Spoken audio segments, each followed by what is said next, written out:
सुनो बोला नथिया पिया नथिया पिया नथिया जबल गढ़ई बना बलम करब नाही बतिया जबल गढ़ई बना बलम करब नाही बतिया।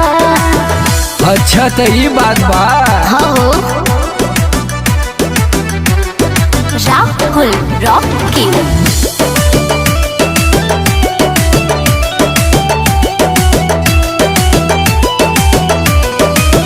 लड़का के जैसे मोहे बहा देला पूछो जमानी तो बहाना बना देला।